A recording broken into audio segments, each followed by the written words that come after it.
Hello, everybody. Happy Monday the 15th, show number two.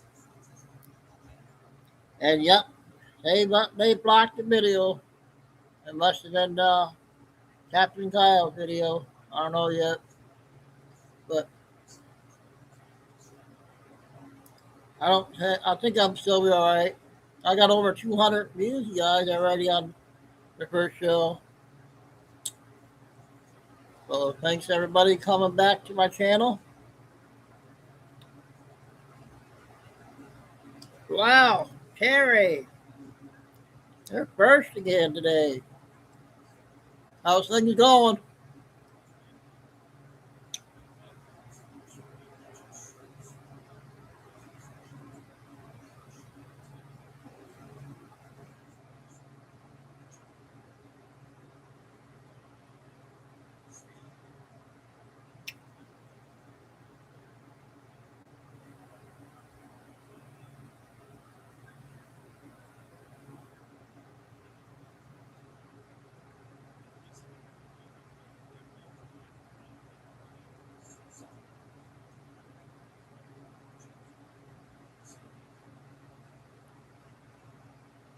That's good to hear.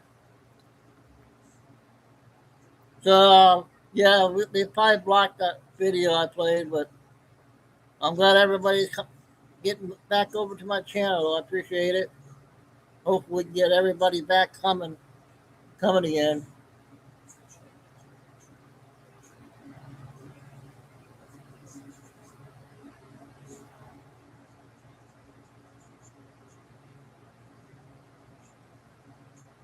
If age gaps worry.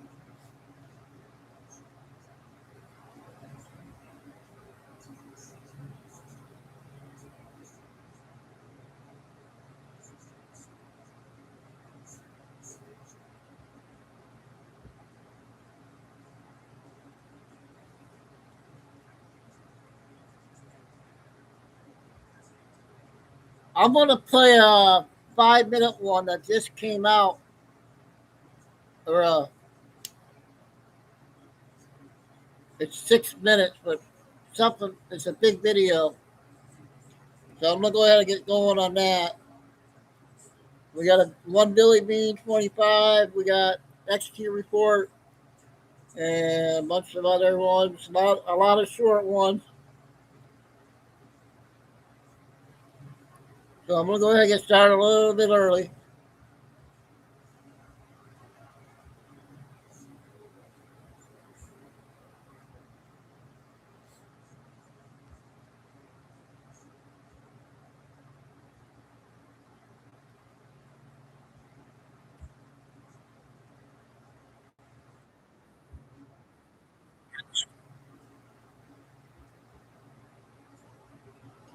Chico, go lay down. Chico, come on.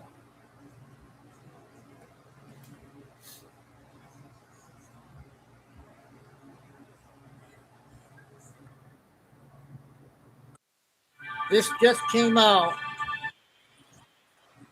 9 minutes.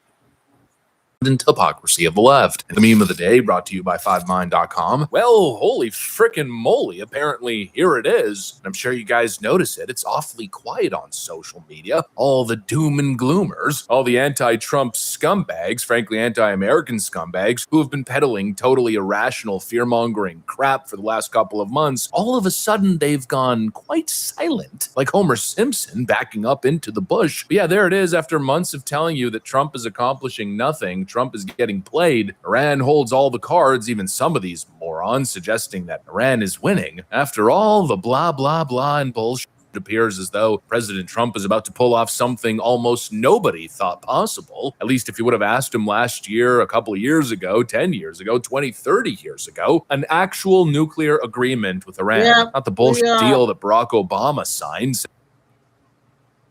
Everybody's talking about it, and I couldn't play it because they gave me a warning, and I couldn't play Benny videos, or I played the national anthem, and I have one other one I played, and they wouldn't let me play the other ones. So yeah, everybody's talking about Yep. JJ. Lucy, Mom. Lucy, the cat lady has a sad one tonight, so be prepared. She has one from last night, and then two today. So it's kind of sad one. But this one, I'm playing right now, just came out. I think Trump walked out on the what's it called? They were on stage there, and I didn't see him. I think I don't know, but just started this one. JJ. Sending over pallets of cash, but no, finally putting the Iranian regime to their knees, forcing them to fully stand down on their efforts of chasing a nuclear bomb. And the craziest part is that he did it without another endless Middle East war, without really a war at all. All these people spending the last couple of months screaming that Trump is starting World War III. Well, it appears they now have egg on their faces. Let me show you guys exactly what's going on here. We got some stuff to get into, so let's roll the tape. All right, folks, so the reports are coming in fast. I got this from Leading Report on X. He writes, just in, the United States and Iran have officially reached a peace agreement, and the deal will be signed on June 19th in Switzerland for Pakistani Prime Minister Shehbaz Sharif. And here's a little rundown that gives some more context from JD Vance. First of all, I think it's a big moment for the United States of America, thanks, of course, to the president's leadership and the hard work of the entire team. Three things that I think are important for the American people just to appreciate about what this deal does for all of us as Americans. Number one, this is the immediate opening of the Straits of Hormuz and, of course, the lifting of the naval blockade that we've had on Iran along with it. The number two thing that it means is that Iran will never have a nuclear weapon, and not just pursue a nuclear weapon, but procure or try to buy a nuclear weapon as well. That's built into this agreement. And then the third thing is, and this only happens, to be clear, if Iran delivers on their promise. And so there's an approach here where we verify and where there are real benefits so long as Iran meets their end of the obligation.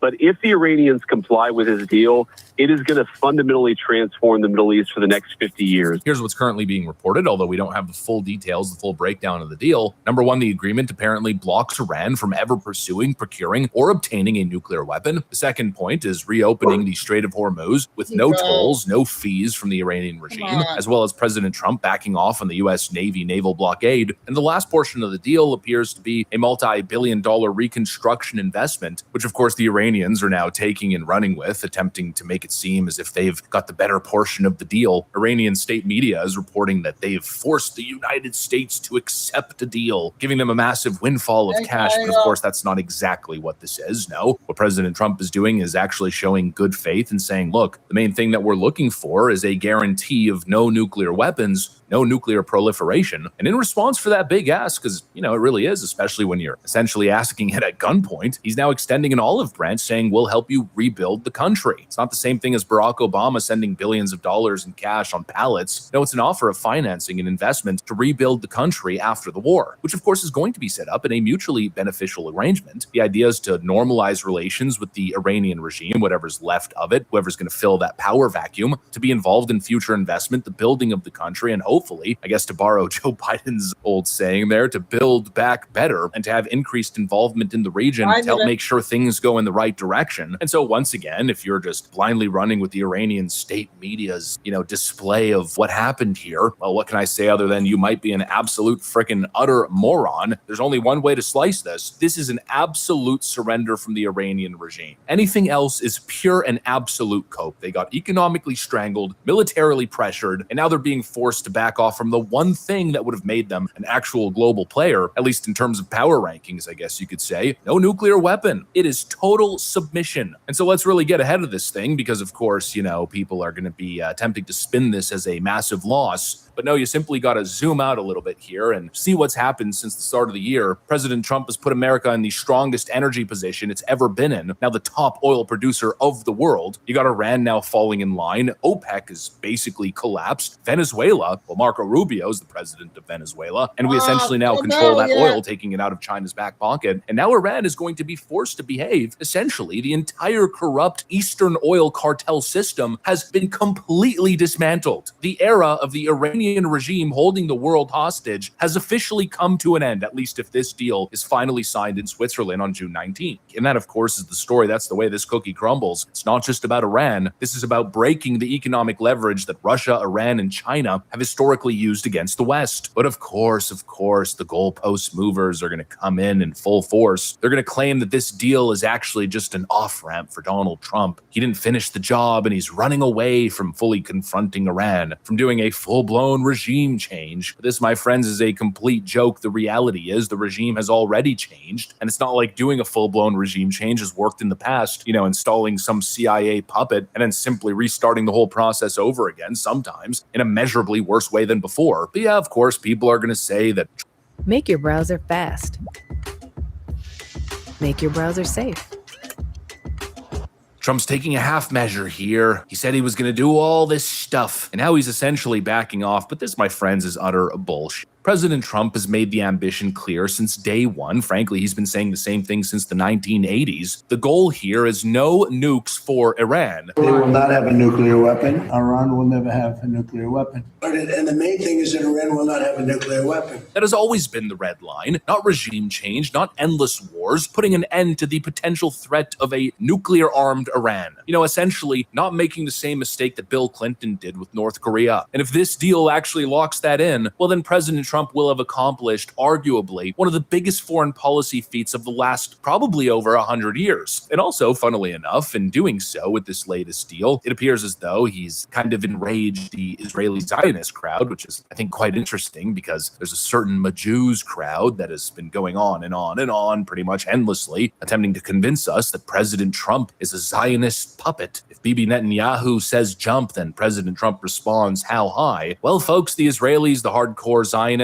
they don't like this deal because they in fact did want to go full-blown balls to the frickin' wall, troops on the ground, total annihilation of the Iranian government. But President Trump, once again, he's more realistic. He's more of a deal maker. Instead of taking the warmongering approach, he's opted for a more tactical, more strategic approach, the slow and steady wins the race approach. And you know what? I appreciate it. In fact, I think he's kind of writing an entirely new military doctrine. This is probably how you should deal with these situations. Not pursue another forever war that drains American blood and treasure, but with maximum military, economic, and diplomatic pressure, putting them in a position where they have absolutely no other choice, and then bringing them to the table, forcing your way in and forcing your will upon them. And well, folks, it appears as though it's working. It's not another Iraq. It's not another Afghanistan. It's not another Vietnam War. It's not another military quagmire. And really, for me, my interest here is to just cut through all the negativity. There's been so much doom pilling, so much fear-mongering, so much Democrat partisan bullshit. And now, well, it looks like absolute vindication. I'm seeing a global realignment. I'm seeing a Middle East finally being put in their place and steered in the right direction. I'm seeing, hopefully, stability brought. Carol, was that the one I sent to you? It was 38 minutes from New York. Back to the oil markets, oil prices hopefully getting back to $60, $70 a barrel. And of course, you know what global stability means. It means time to get to business, time for hope, for prosperity and peace. I'm seeing vindication for not jumping ship here, not being a panicking, as they say. Not only is MAGA not dead, not only was President Trump not being played or failing on the world stage, as the media outlets and pollsters might suggest, no, President Trump once again might be going down as one of the most historically significant and greatest presidents of all time. But of course, we're dealing with Iran here, so let's wait for them to actually sign the deal and let's see where this whole thing goes. Anyways, that's what I got. Thanks for watching, and I'll see you on the next one. Okay, that one just came out, a new one. All right, now the three cat lady. One, kind of sad ones today. But the first one's a good new one, but the next two after.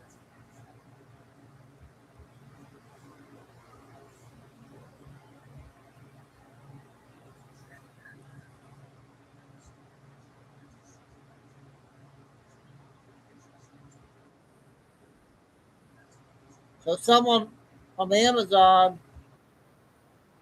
I wanna give.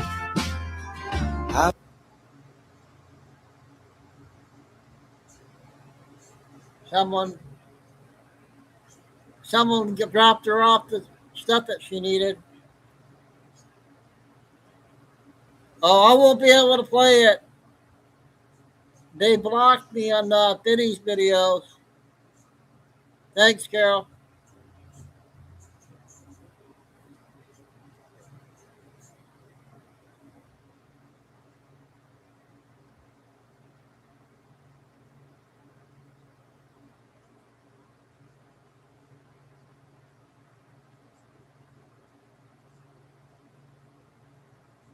So that's good news there.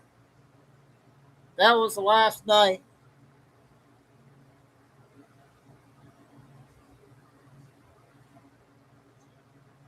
Okay, Michael.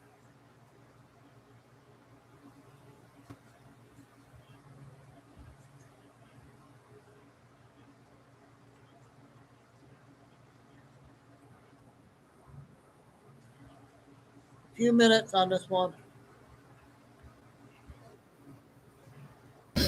We've been having a problem. If you've watched my other videos, they've smashed in the houses. I mean, just like smashed them. Cats are missing. We used to feed a whole bunch of them. We got a whole bunch of them spayed and neutered. They're missing. I've been trying to come up here more often because I came up here the other day and their whole feeding station was thrown like across the ditch into the other side, which was like, how the fuck, you know? So I was making a video for you guys to see the stuff that we did. And I came across one of the females laying dead right there. Now, if you have cats, or if you've ever had cats, know anything about cats, cats don't die in the open, okay? They do not die in the open. My baby that had cancer that I love, that was 10 years old, did not die on my couch where I could find him. He went underneath the porch in the cat area where I had to take the porch apart. I just walked up and found this, okay? She's got blood on her face, on her nose. She's missing a chunk of meat skin out of her neck. I don't know if somebody hit her with something, but something happened to her, and her body was right there. I am begging you. I have 18,000 followers. 100 of you send me $10 so I can get this 10 by 20 kennel and get them out of here. There's 3 left. There's 3 left now. I'm taking her home with me to bury her. I'm not going to leave right here in this ditch. There is something so sinister going on here. And yeah, I've contacted animal control. They don't care. They're not going to sit out here and do surveillance. Nobody cares. It's somebody in that neighborhood. The hill that they eat on is up high, so all they got to do is just sit right there and either shoot them with a pellet gun or hit them with a board or something. Something's going on. I'm on my way home to bury her. I can't do this without you guys. But they're killing them. They're killing them now. I mean, this makes me sick. We spent so much money on these cats and taking care of them and putting houses and putting flea stuff on them. And there she is laying right there where her food is. I'm just sick. We don't know what's going on around here. There's something very sinister going on with the whole... What? Oh my God. Oh my God. Oh my God. Look at her. Somebody did this shit. Cats don't just go and die in the open and look at the blood all over her face. I think somebody hit her. Oh my God. I went and bought trash bags from Walmart. I've got her bagged up. I'm taking her home to bury her. She has like wounds about her head and neck. I'm trying not to squall out here in the middle of this area, but guys, they're disappearing. Somebody's doing this. Somebody's doing this just like they smashed in their houses. We're down to 4 cats now. And I'm going to beg you guys, if I have to put my Venmo, please help me get a kennel. We have to get them out of here. They're killing these animals. Somebody is killing them. They don't want them here. They're already smashing. Okay, I got one more.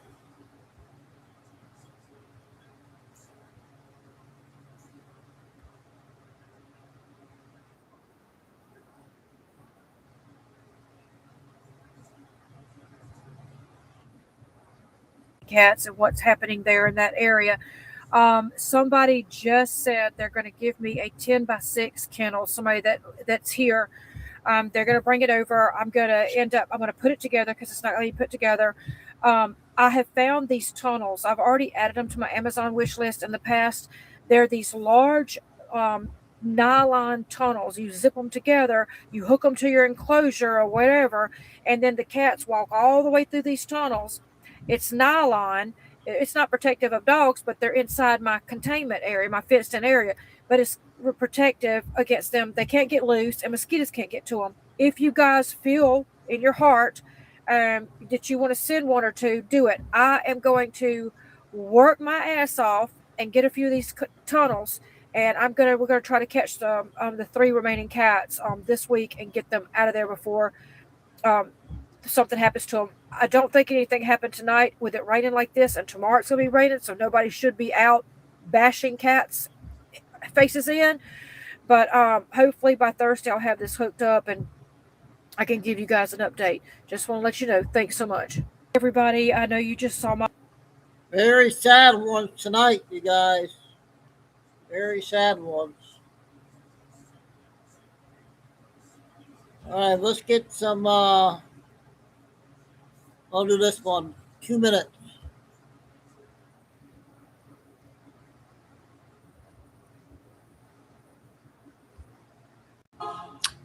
Bitcoin. I don't know about this one. Why guys. there has been with XRP, Ripple, Garlinghouse. I can't. Did you guys get the news yesterday? Did anybody hear about Bitcoin? How they were using it?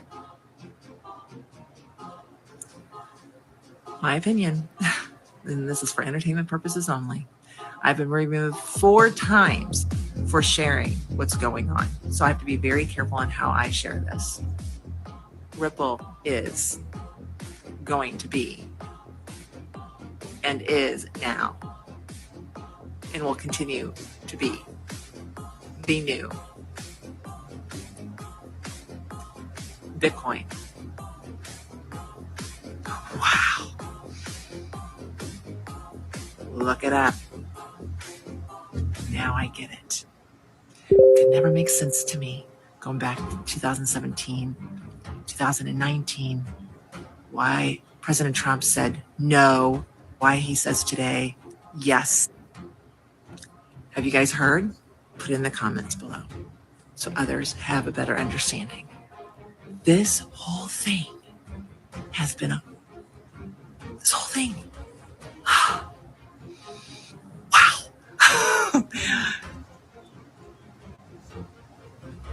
Look into it, guys.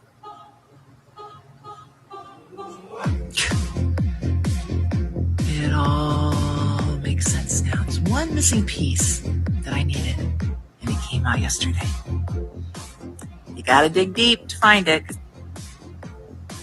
Yeah, I'm with Garlinghouse. I had no idea what she said. I hope you guys heard her. I'm going to play a 15-minute one. Let me know if we played it or not.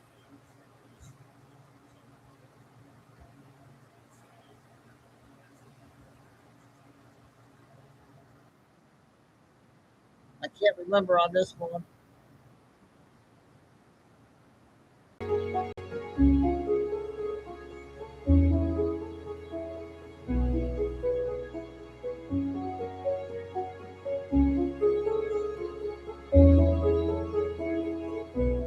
Hi, everyone, and welcome back to the George Collection. I'm Rachel Redside Blonde. Today, I want to take a look at Murdoch, money, and I world had domination. no idea. Let's get into it.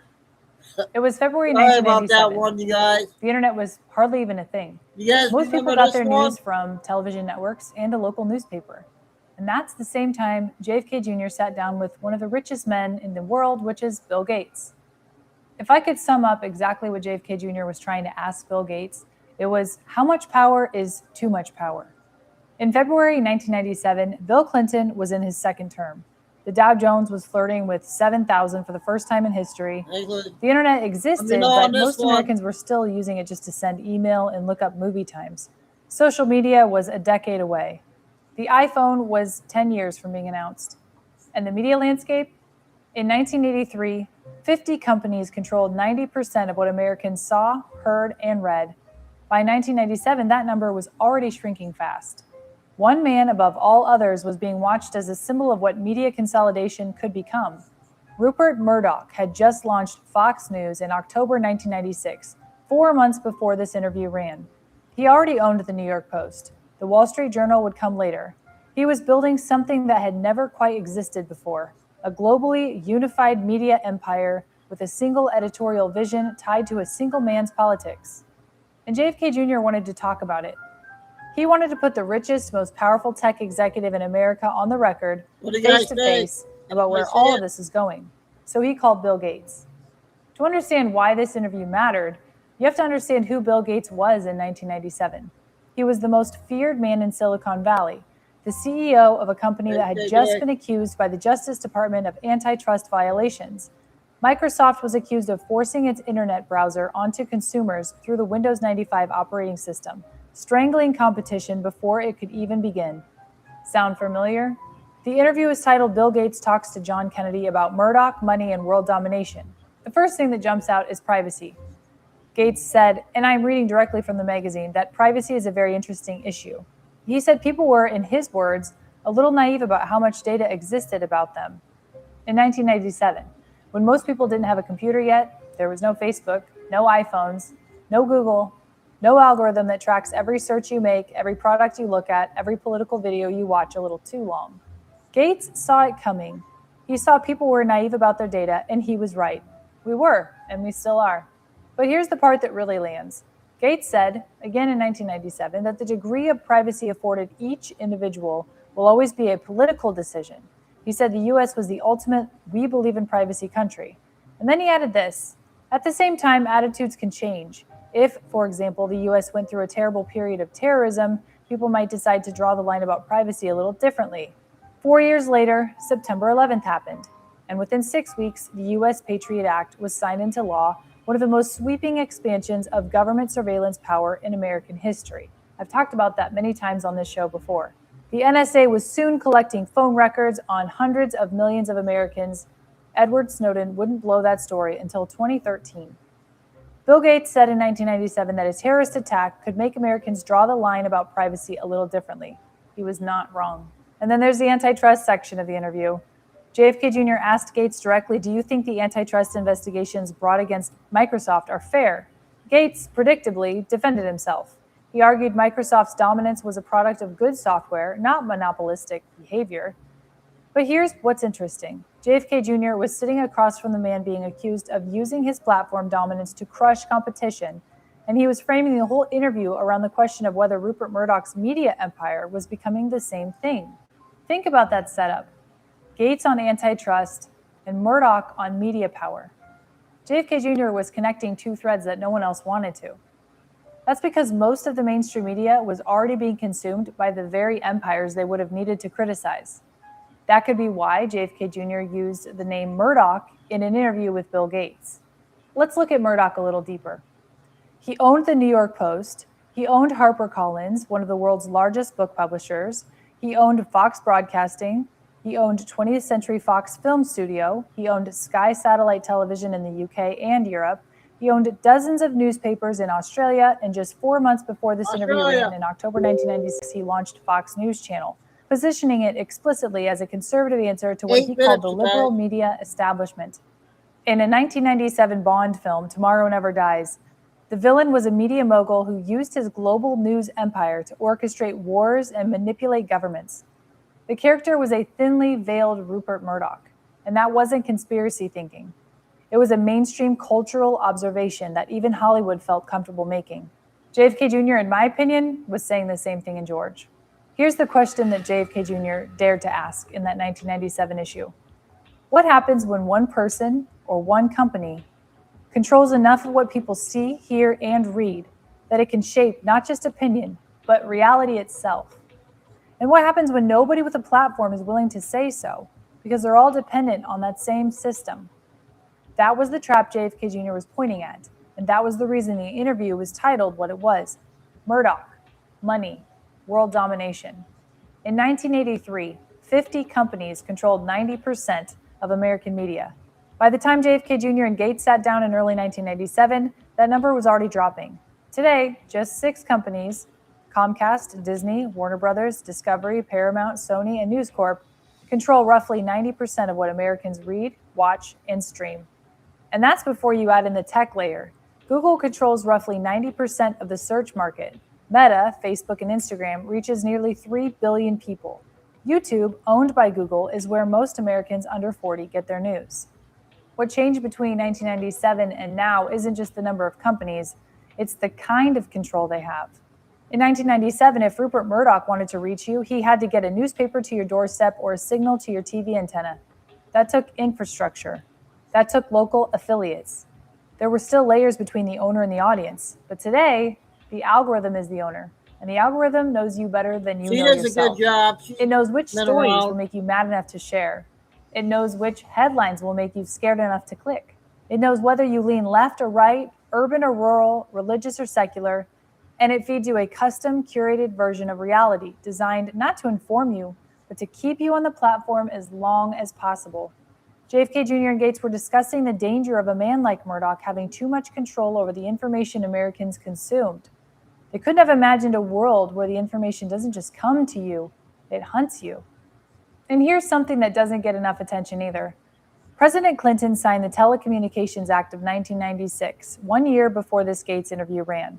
It was sold to the public as a way to create competition in media, to open the market, lower prices, and give consumers more choices. But it did the opposite.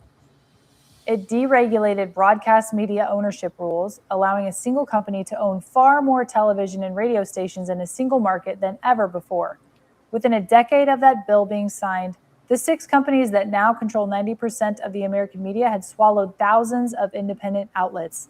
Hundreds of local radio stations became identical. Thousands of local newspapers shut down or were absorbed. And almost nobody in mainstream media covered the Telecommunications Act critically because mainstream media was owned by the same companies that were about to benefit from it. Today, Sinclair Broadcast Group owns or operates nearly 200 local television stations across the country. Many of those stations are required to run identical editorial content, scripted by corporate, regardless of what's happening locally. Viewers in Phoenix and Pittsburgh and Providence see the same talking points delivered by different anchors. Our country. The sharing of biased and false news has become all too common on social media. More alarming, some media outlets publish these same fake stories without asking Gates whether one company having that kind of informational control was healthy for democracy. The answer apparently is still being litigated. We are now in the middle of antitrust fights against Google, Meta, Amazon, and Apple simultaneously. Every major platform that controls what Americans see, buy, communicate, and search for has either been sued for antitrust violations or is currently under investigation.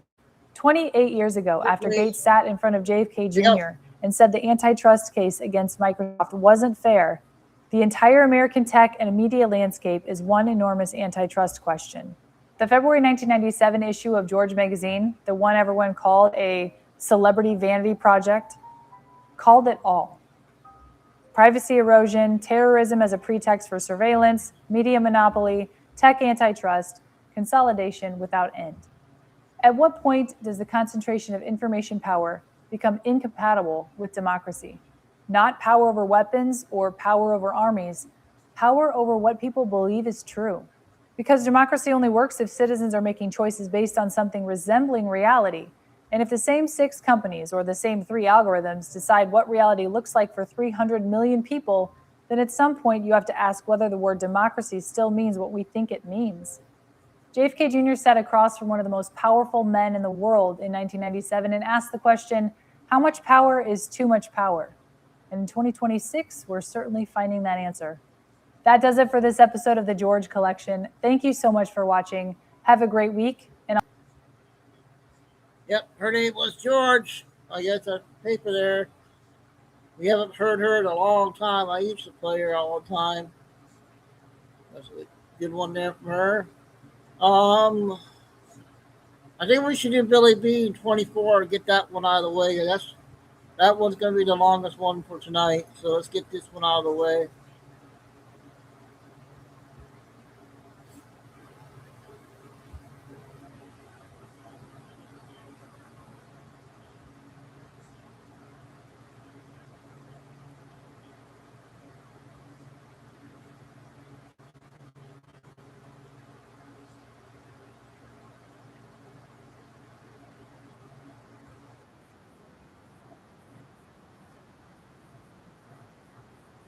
(2026) time in Texas about 4 p.m.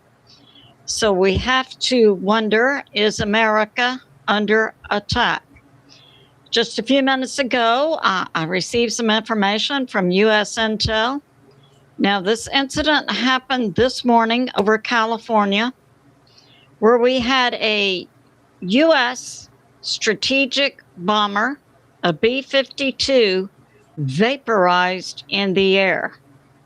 And all that's seen on the ground is a dark smudge. Of course, there are no survivors. And the information has been withheld until just a few minutes ago. So it would be good to pray for America. And other things I'll cover, we have the tropics going hot. Texas could receive 15 to 20 inches in the next 24 to 48 hours. We have something rocking in the New Madrid seismic zone plus. So let's get started. And I would like to point this out. It is my perception that you and I are now receiving less information from the U.S. government from such sources as the USGS for seismic events, from NASA NOAA for space weather, and from the National Hurricane Center. It's like you might know something has happened, but you see the U.S. government slow up to 6 to 12 hours to officially put the information out. What's up with this? And we have this going on. Yes, this after in the past 24 to about 48 hours, in the New Madrid seismic zone, we've had an anomaly put forth by Mary Greeley and also Earthmaster, where we've had 8 earthquakes in 24 hours, small twos. But this is an area that pays us to pay attention to. We know in 1811, 1812, we had like 3 9s in 3 months, enough to create new lakes and enough to make the Mississippi River run backwards for 3 days.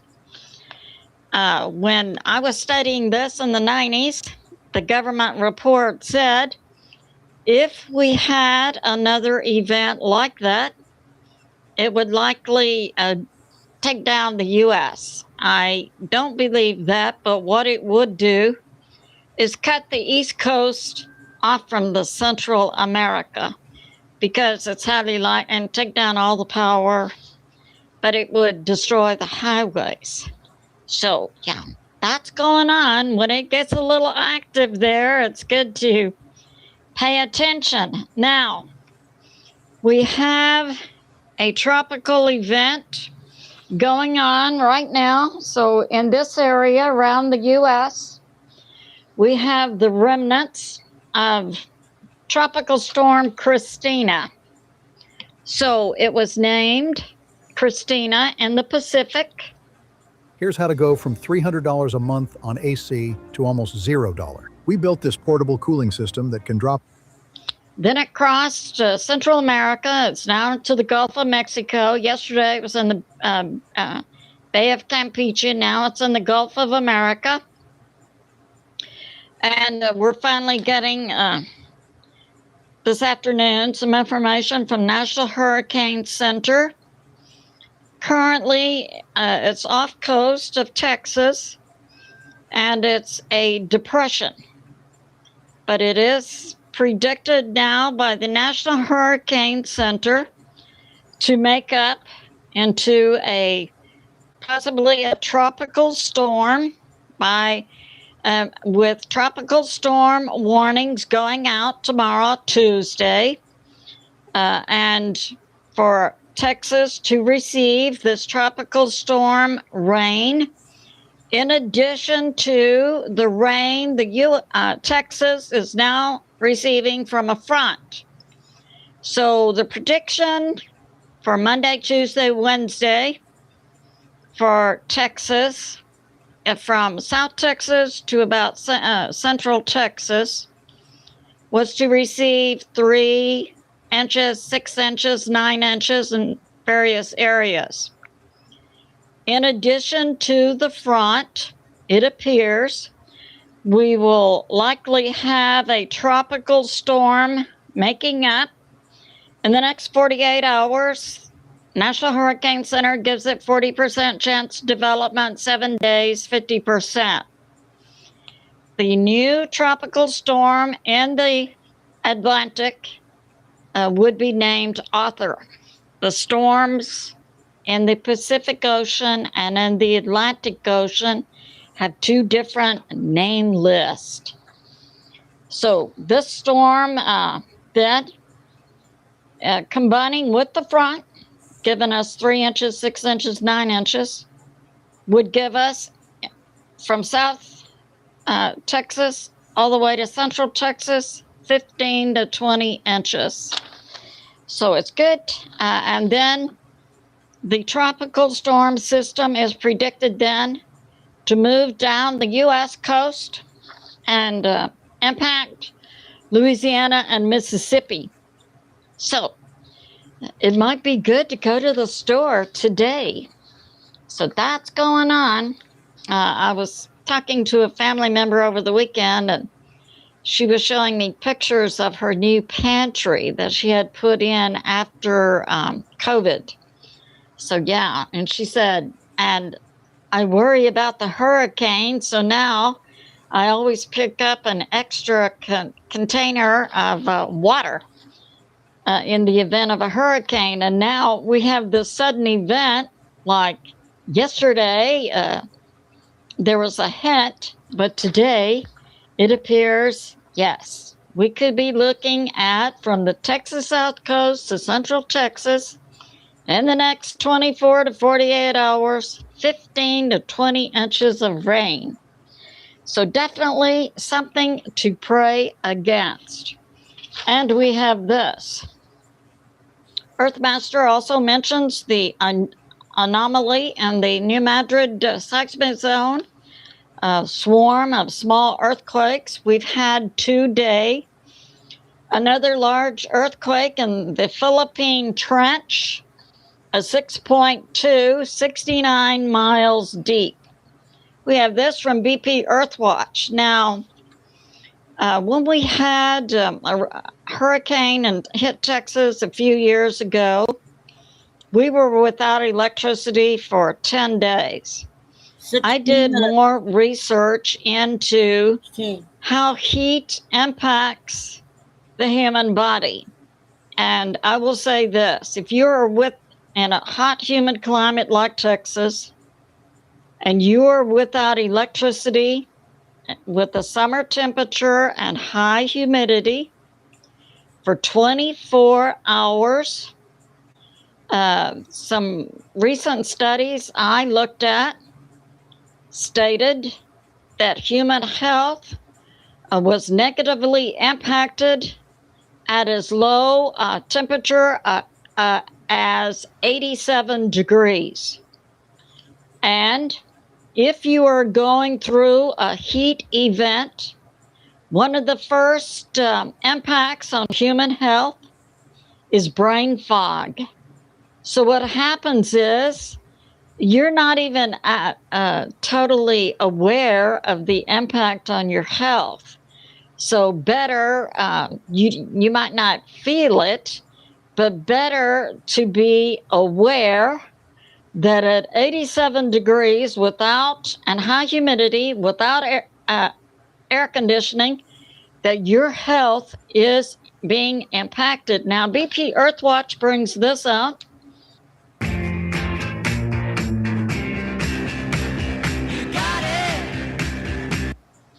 A new study called the wet bulb temperature, meaning a combination of heat and humidity on the human body, is at 95 degrees. In other words, a combination of air temperature and humidity to equal 95 degrees Fahrenheit or 35 degrees Celsius. You can die of a heat stroke in 6 hours without air conditioning. So, yeah. So it's good to know these things up front. And we have this from Space Weather on YouTube, formerly Suspicious Observers. From the sun today, we have a proton storm. That just means more particles from the sun, bringing in more radiation from the sun. It travels to the Earth via our electromagnetic lines and generally enters the Earth at the poles. So that's going on, but it can impact the electromagnetic shield and thus impact communications and so on. We have this from Ward Carroll and Sal M. Sal M's YouTube site is What's Up with Shipping. And they both verify that, yes, what President Trump has been saying is true. For the past few weeks, the U.S. military has been bringing ships in and out of the Strait of Hormuz. And 22 ships came out of the Strait of Hormuz during this time period, bringing out 25 million barrels of oil. They were running their AIS dark, which would be like their transponder. So that's going on. And also bringing out that CENTCOM today. We know that President Trump has a deal that's supposed to be signed Friday. And part of that agreement, we understand, is the taking down of the blockade. That's Friday. Maria.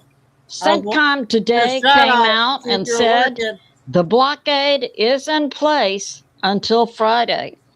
And I submit, if there's no signing Friday, the blockade continues. So that's going on.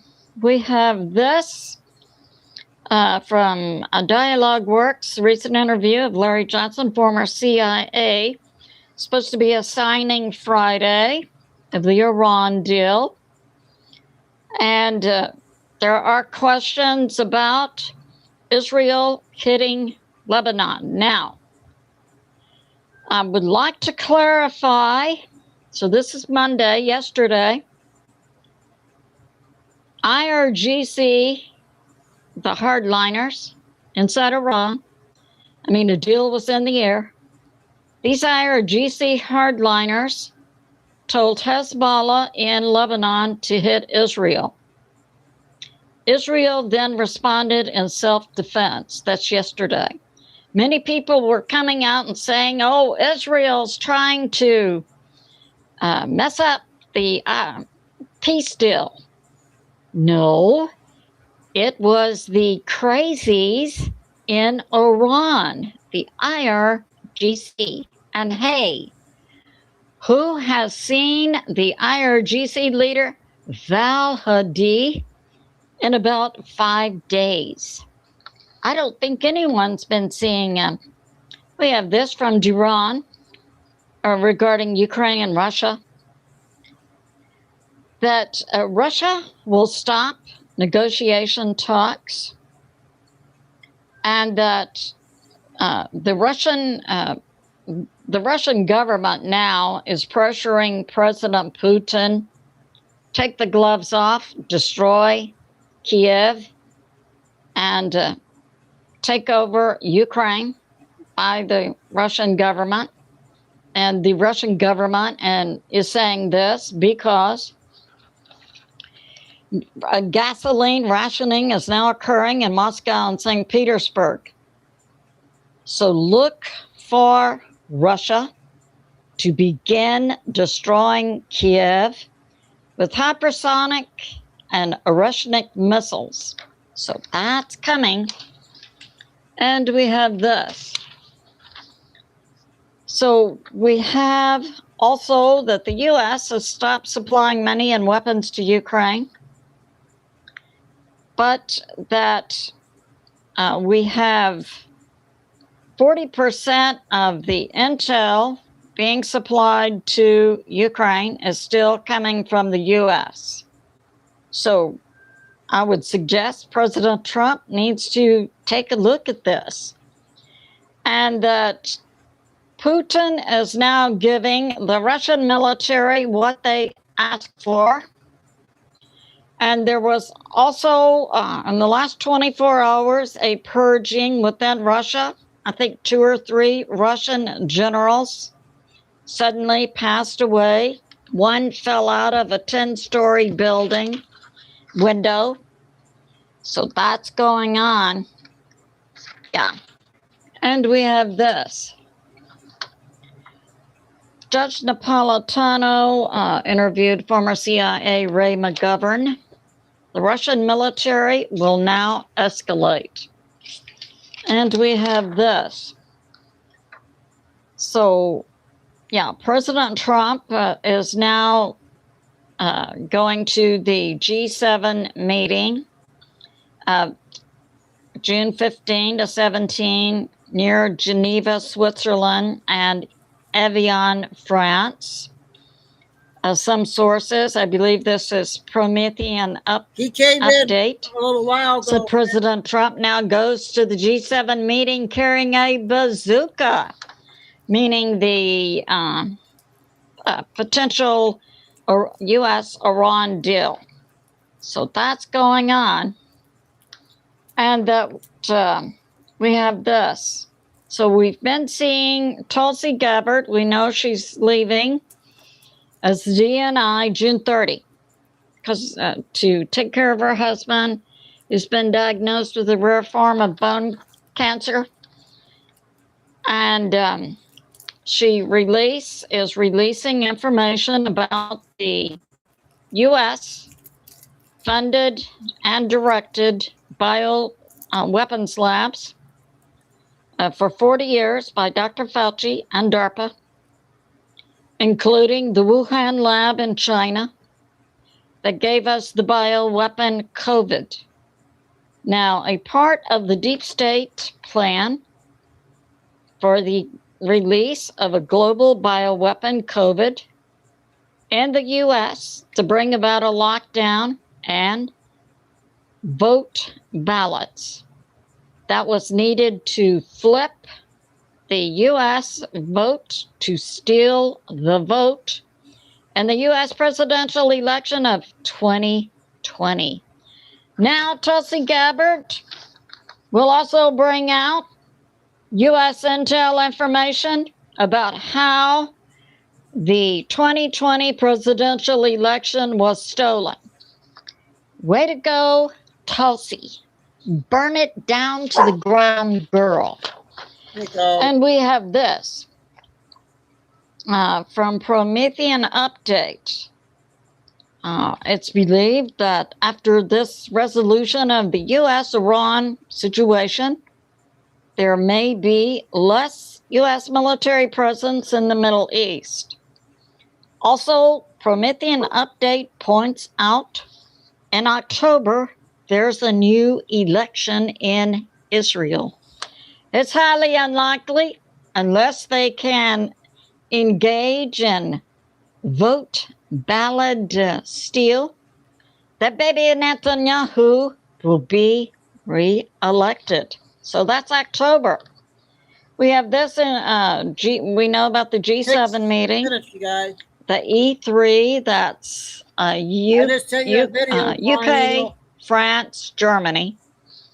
They're trying to make a deal with Russia to get cheap Russian oil back to Europe.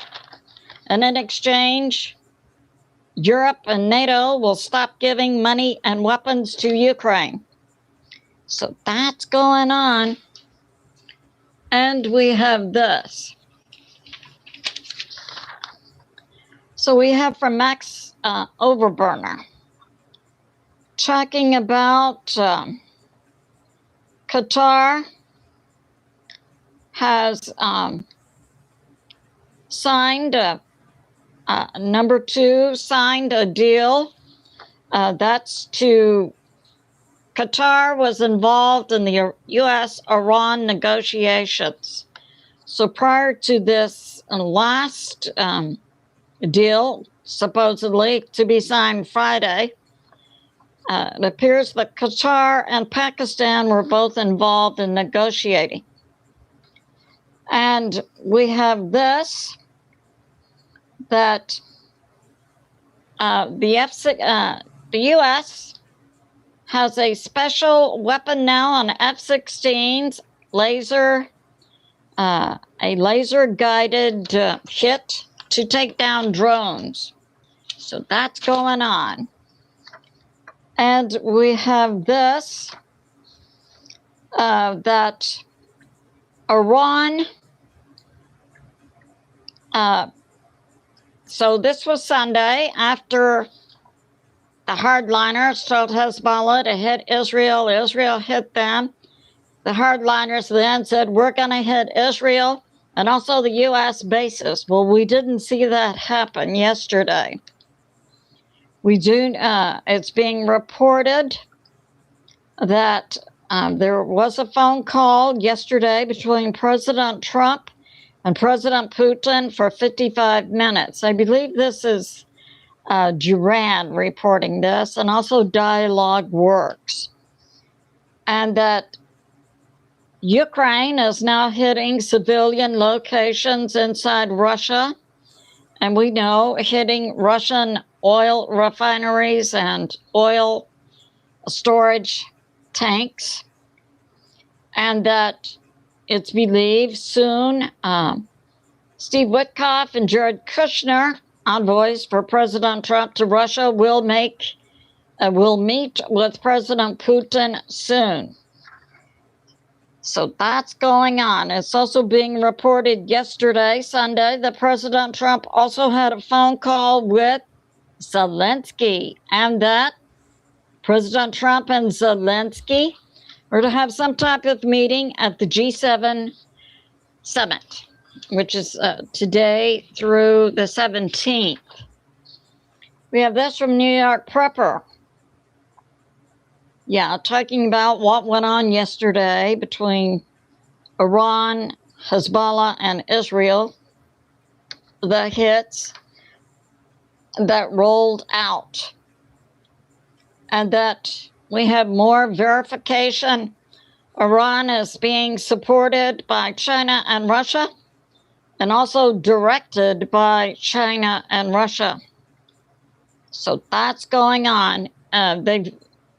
Iran is being directed by Russia and China in its negotiations for the Memorandum of Understanding between Iran and the U.S. So that's going on. There was a phone call yesterday between President Trump and President Putin, and also Zelensky. Yeah, so that happened yesterday. So we have this. Yes, Ukraine has hit Russia so hard in its oil facilities that Russia is having to ration gasoline in St. Petersburg and Moscow, and that Crimea is totally cut off from resupply. And gasoline is also being rationed in the Donbass area. Now, we have new information coming out today. President Putin is being directed by the Russian government to take Kiev down. And also, the Russian government was putting in place a timetable and money allocated for the reconstruction of Luhansk, Donetsk, Kherson, Zaporizhzhia, plus areas that Russia claims. So that's going on. It's good to be in prayer for America, President Trump, the U.S. military, world peace, and world health. I love you, and I'll see you soon. Okay, we only got one Billy today. So before I do the Benny videos and one Trish video, I got two new ones I want to test out. So let me know. One's a 5 and one's a 13 minute. So let me know on these two.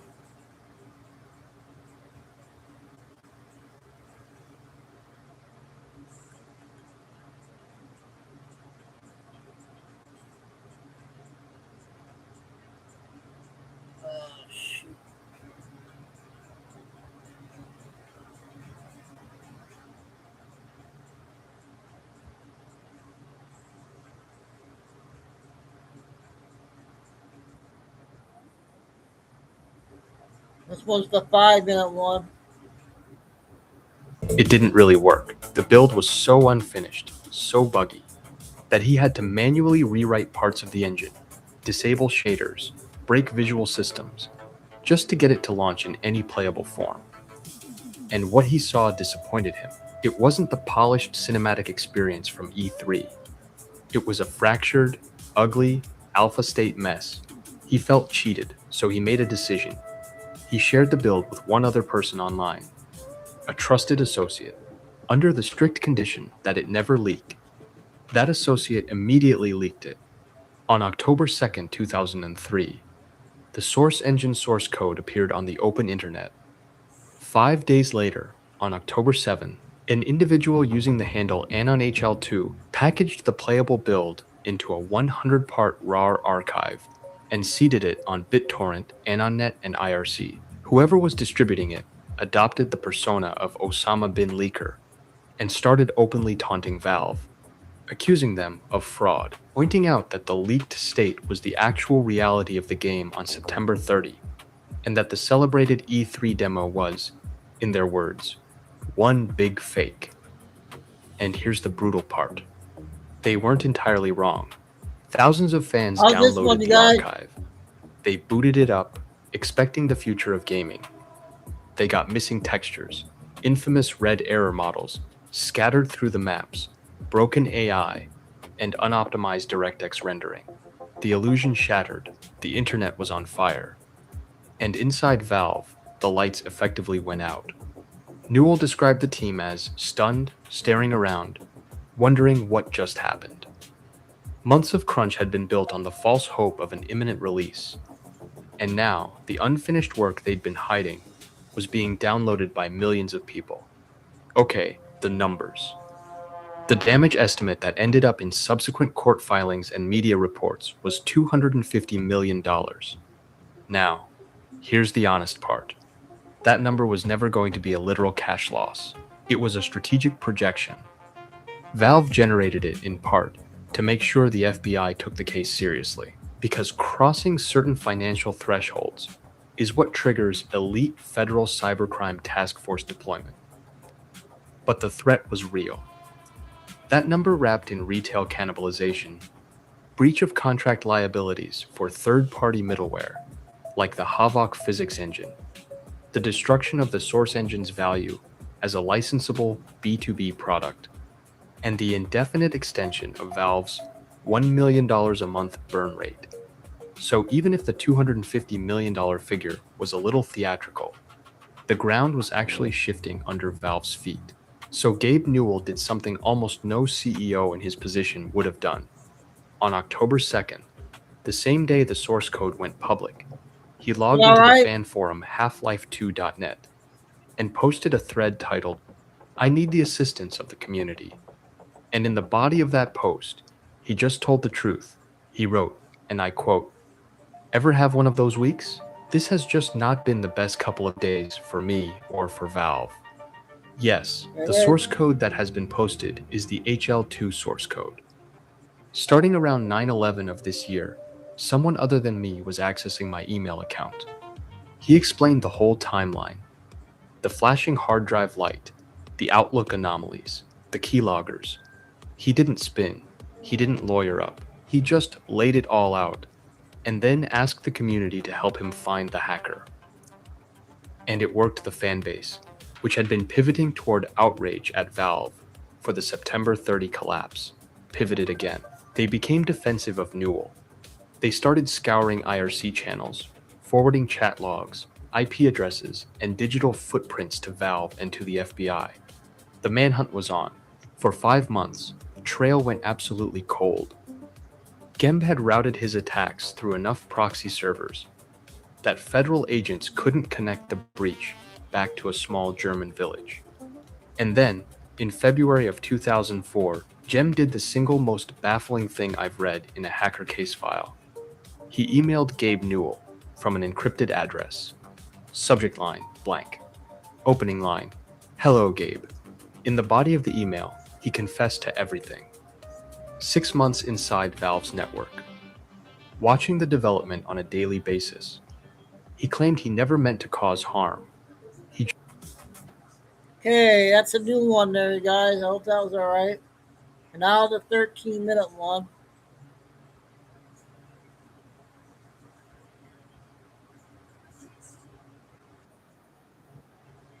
Lucy, this might be interesting for a mom. Laid out a profound agreement, a soul contract outlining a purpose or destiny to fulfill. Have you ever pondered over the idea that your time, date, and place of birth were not random occurrences? You were precisely sent to this earthly dimension at a specific time, to a specific place, for a specific reason. The family you were born into was carefully chosen to contribute to the lessons you were meant to learn. Could it be that certain people, events, and challenges in your life were all part of a grand plan to help you evolve and elevate your consciousness? When you delve into the depths of your soul, have you ever questioned why you face certain challenges or cross paths with particular individuals? Have you experienced moments of doubt or felt a profound calling urging you towards a higher purpose? Are you seeking answers to life's most profound questions? As we explore the concept of soul contracts, it beckons us to unravel the 7 sacred agreements we made with our higher selves. Each contract, intricately woven into the fabric of time and space, guides us towards understanding and fulfilling our divine purpose. The first contract. Relationships. The first sacred contract you made with your higher self revolves around relationships. Have you ever noticed recurring patterns in the types of people you attract or the challenges you face in varying relationships? These encounters are not mere coincidences, but rather intricately crafted chapters of your soul contract designed for your growth and learning. Each relationship, whether challenging or harmonious, serves as a stepping stone towards personal and spiritual development. As a chosen one, your connections hold a profound significance, aiming not only to support you, but also to amplify your divine mission. The second contract. Endurance through difficulties. The second contract of endurance through difficulties reveals the essence of facing life's trials as integral aspects of spiritual and personal growth. Have you encountered moments of crisis or adversity that tested your resilience, courage, and wisdom? Through overcoming obstacles, be it financial challenges, difficult relationships, or health issues, you emerge stronger and wiser, equipped to navigate the next chapter with grace and fortitude. These tests of endurance serve as transformative milestones, guiding you towards a deeper understanding of your inner strength and readiness to confront the journey ahead. Contract number 3. The spiritual awakening. Embarking on the third soul contract, the path of spiritual awakening beckons you to delve into a deeper understanding of your true essence and purpose. Have you experienced moments of profound introspection or encounters that nudged you towards questioning your beliefs and embracing new perspectives? Your commitment to spiritual awakening not only shapes your personal evolution, but also contributes to the collective consciousness, uplifting those around you and paving the way for a higher understanding of the divine within. One significant obstacle on the path to spiritual awakening is the resistance of the ego, a formidable force that clings to familiarity and control. The ego, driven by fear and attachment to the material world, often resists the dissolution of old beliefs, patterns, and identities necessary for spiritual growth. Overcoming the ego's resistance requires a deep surrender to the unknown, a willingness to let go of the illusions that bind us and open ourselves to the divine flow of universal energy. Another obstacle lies in the realm of subconscious programming and conditioning. Throughout our lives, we accumulate layers of conditioning from societal norms, cultural beliefs, and past experiences that can cloud our inner vision and hinder spiritual progress. Unraveling these deeply rooted patterns requires conscious awareness, self-reflection, and a willingness to confront and release limiting beliefs that no longer serve our higher purpose. Have you experienced such pivotal moments in your own life, instances that reshaped your understanding of the world around you and your place within it? While your spiritual awakening may not be as instantaneous, its impact is equally profound, gradually weaving a tapestry of transformation that influences every facet of your being. This soul contract can manifest through moments of profound crisis or sublime joy, cutting through the noise of daily life to offer you a profound understanding of your spiritual path. It could be a near-death experience, the birth of a child, or a seemingly chance encounter that sets off a cascade of change within your soul, deepening your resonance with the subtle currents of the universe. 4. Service contract.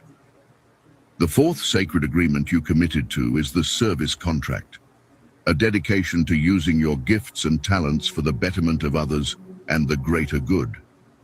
As a chosen one, you embrace this noble calling, understanding that your role transcends personal evolution to become a beacon of guidance, inspiration, and support for those who cross your path. This contract calls upon you to not only stand as a pillar of strength and compassion, but also to uplift and transform the lives of those around you. It can manifest in myriad ways, from simple acts of kindness in daily life to a steadfast dedication to causes that promote justice, peace, and harmony. By recognizing the opportunities for service that arise in your life, you fulfill the essence of this contract, embodying the spirit of selflessness and communal upliftment exemplified by figures like Jesus Christ. 5. Healing contract. The fifth soul contract you uphold is the healing contract, an agreement to confront past wounds, release karmic debts, and foster transformative growth for yourself and those intertwined in your spiritual journey. This pact calls for courage and compassion as you navigate the turbulent waters of emotional and spiritual recovery, turning old pains into stepping stones for personal evolution. Each challenge, each encounter, each moment of healing revisits you with situations designed to catalyze profound emotional and spiritual transformation. Whether through difficult relationships, complex choices, or unexpected changes, every trial becomes a gateway to deep inner healing and forgiveness. 6. The Wisdom Integration Contract. The sixth sacred agreement you undertake beckons you to internalize and apply the knowledge garnered from past and present experiences, transforming accumulated wisdom into a beacon of guidance for yourself and those around you. Much like King Solomon, you are called to leverage your deep understanding to navigate life's complexities with grace and discernment, offering solace and wisdom to those in need. In moments of reflection, you witness the fruits of your wisdom, applying lessons from past lives to resolve present challenges and lead those around you with clarity and purpose. Your role as a bearer of profound wisdom paves the way for transformative interactions, guiding individuals towards a deeper understanding of their own paths. Number 7, the contract of compassionate interactions. The 7th sacred agreement invites you to cultivate profound empathy and compassion, especially in the intricate tapestries of human relationships. Every encounter, every challenge, every interaction becomes a crucible for expanding your heart and soul towards a deeper understanding of universal love and interconnectedness. In the realm of the compassionate interactions contract, one of the key obstacles on the path to embodying deep compassion and empathy lies in the challenge of forgiveness. Forgiving those who have wronged us, releasing grudges, and extending grace in the face of hurt and betrayal can be one of the most arduous tasks on the spiritual journey. Forgiveness asks us to transcend our ego-driven impulses for retribution or retaliation and instead cultivate a heart wide enough to embrace those who have caused us pain. It requires a profound shift in perspective, a recognition of the shared humanity and inherent fallibility of all beings, and a commitment to letting go of the emotional baggage that weighs us down. The obstacle of forgiveness tests our capacity for compassion and challenges us to rise above the wounds of the past. It demands that we confront our own shadows, examine our own role in perpetuating cycles of hurt, and unearth the seeds of healing within even the most fractured relationships. To overcome this obstacle, we must embark on a journey of inner healing and self-discovery, acknowledging the complexity of human nature, the imperfections of our own hearts, and the transformative power of 9 forgiveness. o'clock, you guys. By embracing the practice of forgiveness, we not only liberate ourselves from the burdens of resentment and anger, but also pave the way for profound healing, reconciliation, and the embodiment of unconditional love. The obstacles we encounter were not haphazardly strewn in our way, but rather meticulously chosen with purpose and intent before we even set foot on this mortal plane. These challenges, these hurdles, and these trials were agreed upon in the realm beyond time and space, etching themselves into the intricate fabric of our soul, contracts as essential components of our evolution. The obstacles we face in this life serve as crucibles of transformation, as alchemical vessels that transmute leaden despair into golden resilience, sorrow into wisdom, and darkness into light. They are the crucibles in which the raw ore of our being is forged into the gleaming sword of our soul's purpose. In choosing these obstacles before we embarked on this human odyssey, our souls made a profound commitment to growth, to evolution, and to the realization of our highest spiritual potential. We selected these challenges not out of caprice or cruelty, but out of love, out of a deep knowing that through overcoming adversity, we would emerge stronger, wiser, and more compassionate beings. These obstacles are important, crucial even, for they are the catalysts that spark the flame of our spiritual awakening, the tempests that cleanse the landscape of our soul, and the crucibles that forge us into beings of profound depth and resilience. They are the gifts that remind us of our inherent strength, our unbounded capacity for love, and our infinite potential for growth. In choosing these obstacles, we not only affirm our commitment to growth and transformation, but also align ourselves with the cosmic dance of creation, participating in the eternal cycle of birth, death, and rebirth. They are the threads that weave our lives into the tapestry of existence, the hues that paint the canvas of our souls, and the melodies that harmonize with the symphony of the universe. As we navigate these obstacles with courage, with grace, and with unwavering faith, we emerge not as wounded survivors, but as phoenixes reborn from the ashes of our trials, as alchemists transmuting the base metal of our existence into the purest gold of our soul's purpose. In embracing these challenges, in confronting these obstacles with open hearts and minds, we reclaim our power, reconnect with our deepest truths, and rekindle the flame of hope that burns eternal within the chambers of our soul. These obstacles are not stumbling blocks, but stepping stones towards our highest destiny, signposts on the path to self-realization, and invitations to awaken the dormant potential that lies within. They are beacons of light in the darkness, guides through the labyrinth of existence, and mirrors reflecting the boundless depths of our being. Embrace them, for they are the keys to unlocking the mysteries of the universe, the doorways to infinite possibility, and the whispers of a promise fulfilled, a promise of growth, of transformation, and of the soul's eternal journey. Before you embarked on this... Okay, so I got 2 new ones out tonight, something different. Next 2 will be Benny's, and then 1 Trish video, and then the rest will be short ones. See how much I can get in by 9 o'clock.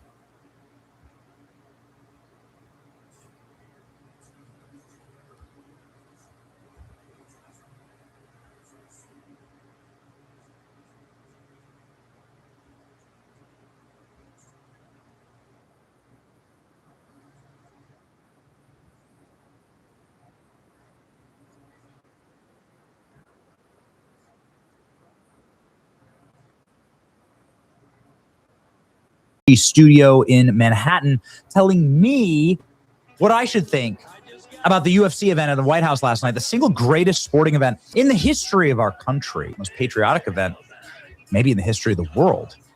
The Coliseum, made live inside of Western civilization once again.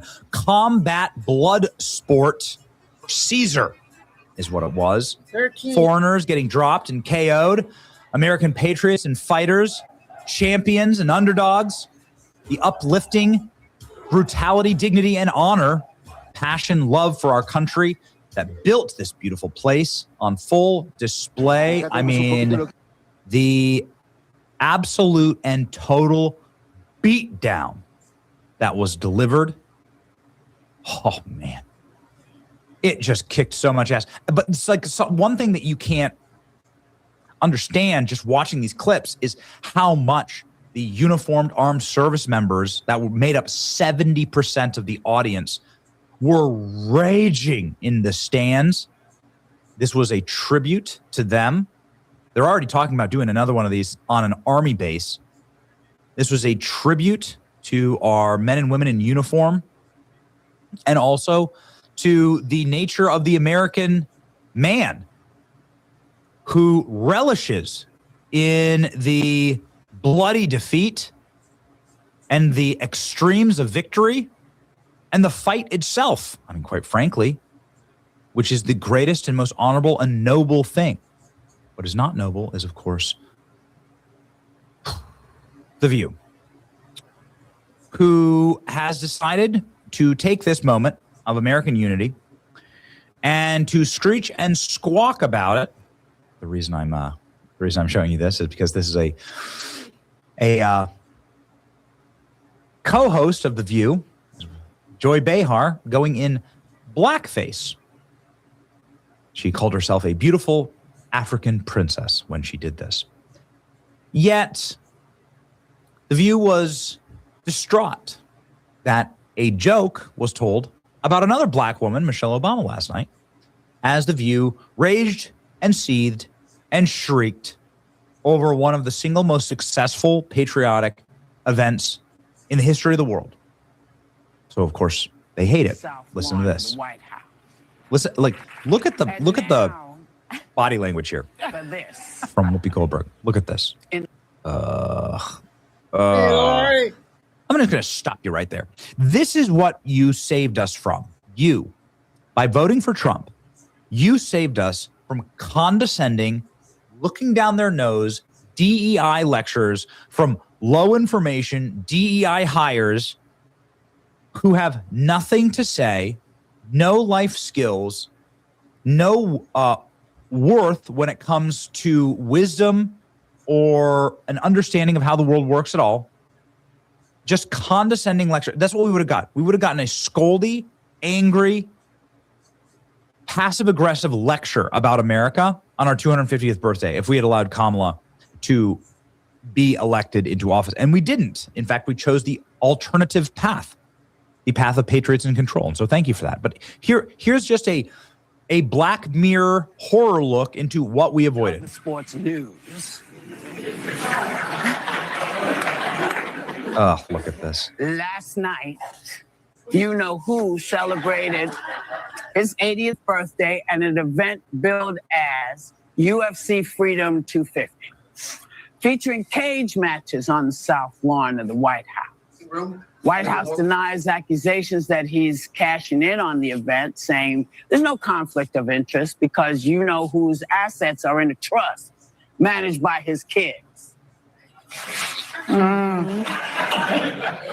If it's in a trust and I'm managing it, maybe he's not going to get no money. But if it's in a trust and his kids are managing it, they might get some money. He might get some money. Correct. But that's neither here nor there. There was also one fighter who used his victory speech to make a derogatory slur against former First Lady Michelle Obama.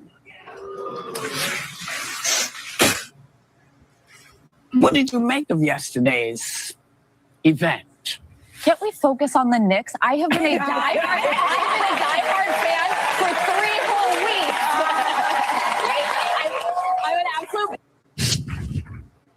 Okay. Wow. We made a joke.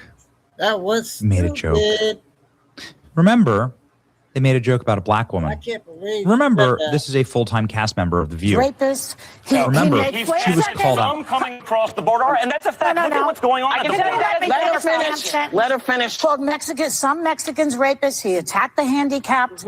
He bragged about it. Listen, we heard the access. Hold on. We heard the access tape where he bragged about grabbing women by their genitalia.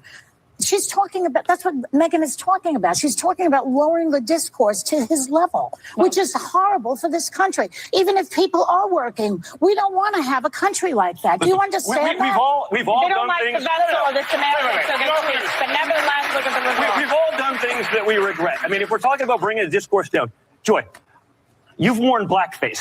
Whoopi, No, you said I'm sorry, and don't. You said that Roman Polanski, it wasn't rape when he raped a child. So let's talk about let's talk about this. So you want to bring this up?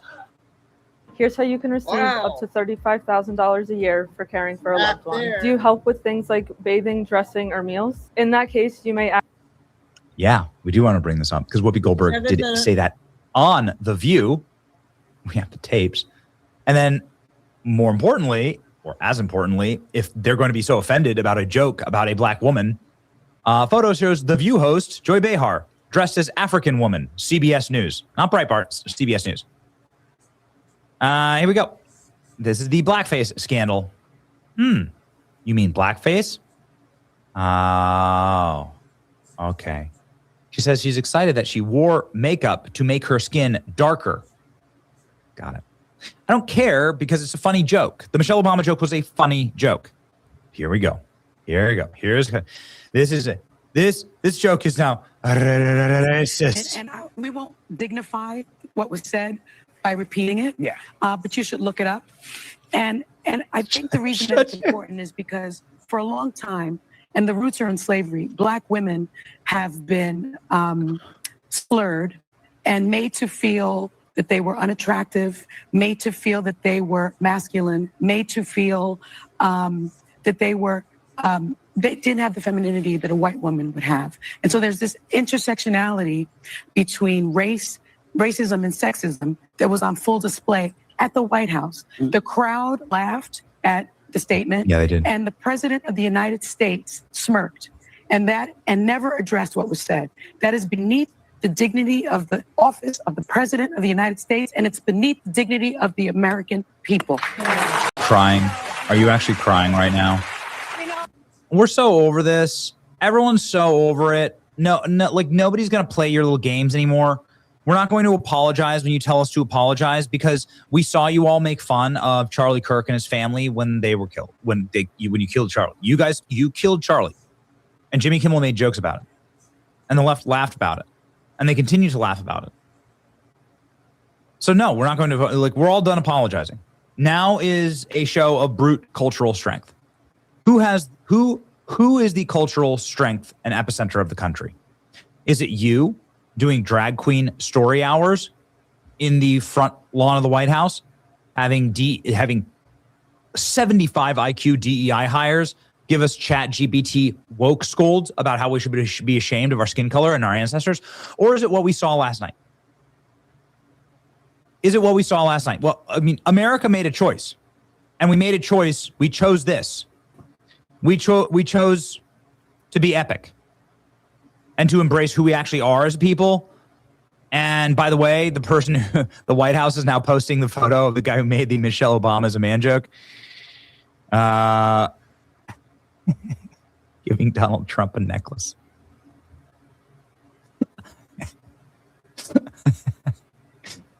It's a necklace of him. It's like his fighter card. There you go. Okay, great. So, Michelle Obama, it's because of slavery. Black women have been slurred and made to feel that they were unattractive, masculine, and didn't have the femininity that white women have. So much to be said there. So much to be said. I'm just going to give you one example. There you go. There. I'm just going to leave it at that. I'm not going to say anything else. Just going to leave it at that. Okay. Celebrating the fact that he was, and I'm not a New Yorker, but you all have worn me down. These bitches have been wearing me down. I am now also rooting for the Knicks. And I want us to hold on to that feeling of unity and joy and celebration of the best in America. And so I'll tell you, I didn't watch 1 second of that UFC fight because to me, that does not celebrate America's 250th anniversary. That does not signify America's best values. And I'll tell you, he is so obsessed with the Obamas. They live rent-free in their... Look at this. Crazy. It's crazy, dude. She's reading off a cue card. Can you believe these people? Look at her eyes. Look at this. She's reading off a cue card. She can't even give her little speech with talkers. No, all of it's fake. This is real. And even the clips that they're showing on ABC, like, make it look so awesome. And here it is. It's so offensive. It's so offensive. The Michelle Obama joke is funny. And so it was everything you hoped for? It was pretty great, yeah. A lot of excitement. Yeah, it was a good time, man. I like the fights anyway, so yeah, a couple quick knockouts. The last fight was pretty good. So yeah, good stuff. I got to ask, what do you think of Josh Hokett saying Michelle Obama is a man? I think it was probably the most unexpected and unintentionally hilarious moment of the night. The whole place kind of erupted. So I think just laugh. Like it's legal to laugh again. Michelle Obama lives in their heads rent free. Trust me when I say that nothing about Michelle lives anywhere near my family rent free.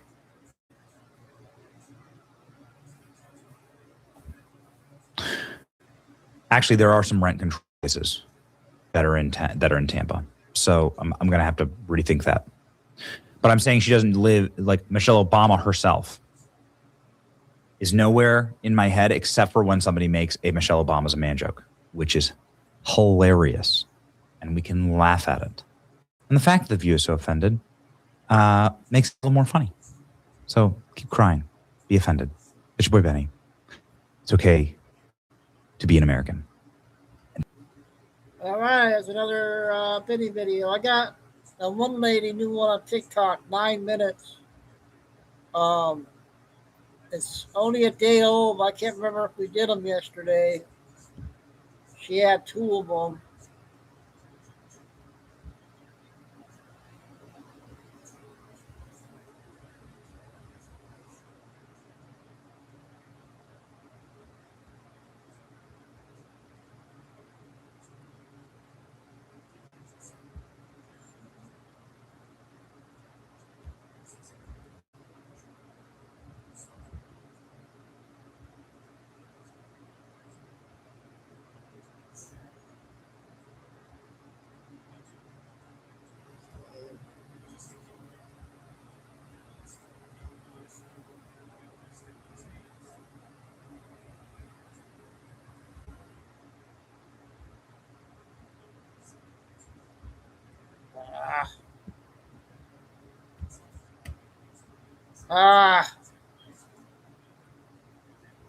They got me frozen again, you guys. Hold on.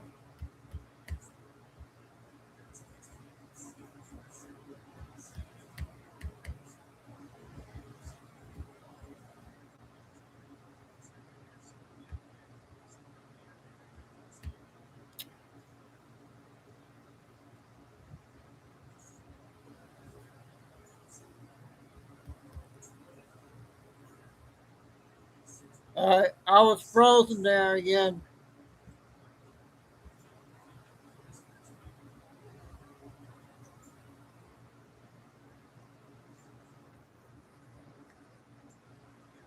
We did one of these. I couldn't remember which one we did the other day, you guys. June. There are 48 nations taking part in this event that runs until the 19th of July. There are 104 matches in total, and the first match, which was between Mexico and South Africa, was watched by over 1 billion people. More than 5 billion people engaged with the last World Cup, and the final reached 1.5 billion viewers. FIFA projects that this World Cup is going to bring in $13 billion in revenue for them, while the United States economy predicts that it is gaining $40 billion in gross economic output because of the tournament being in their country. FIFA is a private organization. It is headquartered in Zurich in Switzerland. FIFA operates under something called a Lex Sportiva. Lex Sportiva is a private legal order that the sports governing bodies built for themselves, which sits above the laws of individual countries. In plain terms, FIFA is not governed by any one country or our international law. These laws allow FIFA to write their own statutes, create their own regulatory bodies, build their own internal disciplinary systems, define the limits of their own governance, and bind all 211 member associations through this private legal order. Additionally, as an international sports federation domiciled in Switzerland, FIFA is exempt from all taxes. So FIFA ticketing, hospitality, and sponsorship income running into the billions are all tax exempt. And for this 2026 World Cup, Canada, Mexico, and the United States have all granted FIFA tax exempt status. If a player or a club or a nation has a dispute with FIFA, they cannot go to a national court. They have to go to the Court of Arbitration of Sport in Switzerland, a body that FIFA effectively controls. Peer-reviewed legal scholarship calls this a netherworld of international governance, with arrogance and impunity unrivaled among international organizations. That is a quote from Ken Foster of the University of Westminster from his paper, Global Sports Law Revisited. FIFA gives money to all 211 of its member organizations. Every national football federation depends on that money. That is why no member association wants to break from FIFA, even if it means playing Israel in an unnecessary genocidal football match. These federations literally cannot afford to go against the overlords. FIFA has never once been subjected to any kind of external audit by any of these governments, but it has been the center of a number of very serious RICO cases in the United States. Let's talk about what FIFA sells.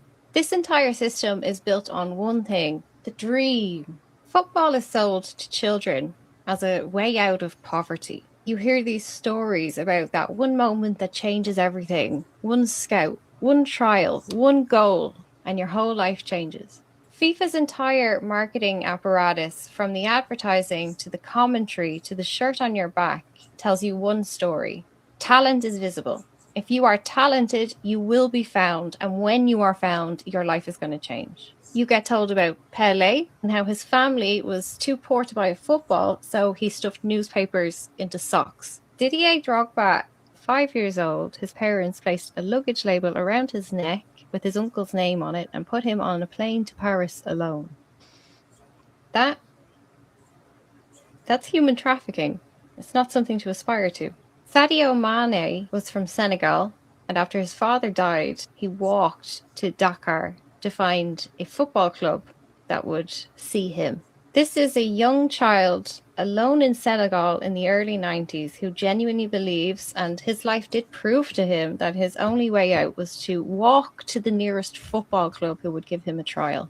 Mohamed Salah was from a village on the Niger Delta where 10% of the residents live in absolute poverty, as in no food, no shoes. At 14, he was accepted to the Cairo Football Academy, and he had to take 5 different buses each way, a 5-hour daily commute just to train. Each one of these success stories, and there are hundreds more, have the same structure.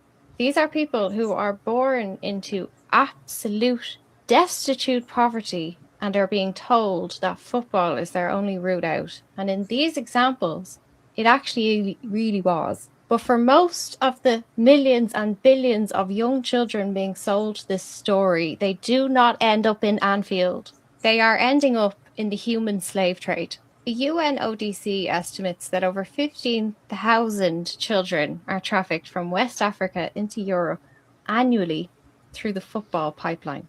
The Financial They Action wouldn't Task allow Force, me to the play those UNODC, videos. and Europol have they gave me a separately heads up. documented that the football I didn't care ecosystem, for it, so Lori. clubs, transfers, academies, agencies, betting, is used to launder over $140 billion per year. Most of the children who enter this pipeline do not become world-famous football stars. According to the UNODC, they end up in usually one of 3 places: in labor exploitation and what is politely referred to here as contract servitude, slavery, or they end up being completely abandoned and left destitute and homeless and begging, or being forced to beg by organized crime gangs. They also end up in sexual exploitation, forced into criminality, doing drug running themselves, becoming mules, doing ATM theft, stealing cars. UNODC documents that over 25% of the trafficking victims that we have detected. So someone arrives in Europe and makes contact to become a number in a UN report. Of all of the trafficking victims that became a number in a UN report, 25% of them are coming through this football pipeline. FIFA has 211 member nations. The United Nations only has 193 member states, meaning FIFA reaches further than any government on earth. France has a body called Centre International d'Études du Sport, and they put out reports about football. They have been tracking football player migration, and the top places that export footballers are Brazil, Argentina, West Africa, and Sub-Saharan Africa. West African children are not disproportionately in European football academies because they are more gifted than children anywhere else. They are there because the IMF cut education spending in their country by over 35% in the 1990s. They are there because structural adjustments dismantled the public institutions that would have given those children other options. They are there because the World Cup gets broadcast for free into everybody's living room. They are there because that broadcast shows men who look like them and came from a place like theirs living the dream. If you don't acknowledge the human trafficking structures, then the only logical answer to why are there so many black footballers is because Africans must be more gifted at it. That's actually racism in reverse. We're all just human, and football is a skill that takes practice. West Africans are not born any better or worse at anything, but they are more aggressively structurally incentivized to get really good at football. And there is a correlation directly between the 5 African nations producing the most football players sought by European clubs and the 40 African countries who got hammered by IMF adjustments through the 90s. Now, in West Africa, 100% of trafficking victims are children. That is the UNODC's own figure. In some parts of West Africa, every detected trafficking victim is a child. The 2026 FIFA. Okay, what action is that? Does anybody know? She did a good job reporting that. That's a good person to follow. But is that British? I think it's British. I don't know. Sorry if I replayed it, but some people might have missed that one. I got two 2-minute ones, and I'm gonna finish off with a 15-minute Trish video.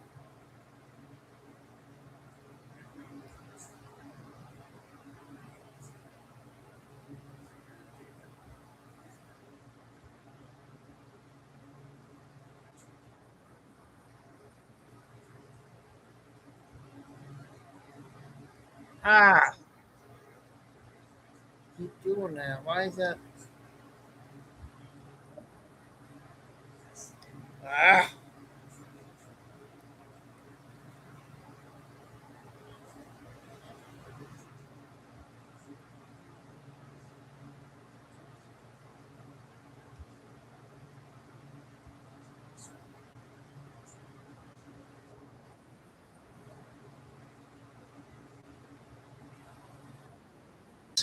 And the Wiener laptop as ultimate life insurance.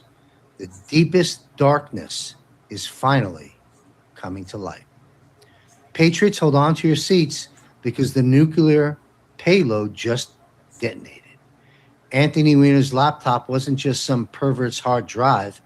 It was the life insurance policy that kept the entire Clinton crime syndicate untouchable for decades.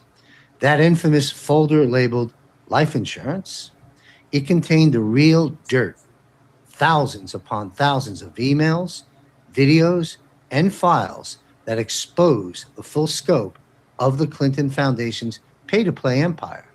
Child trafficking networks, satanic rituals, and the blood-soaked secrets tying straight to Epstein's Island and the global elite pedophile ring. Back in 2016, when the New York Police Department seized Weiner's devices during his underage sexting probe, they didn't just find Huma Abedin's emails to Hillary. They uncovered a digital vault of horrors.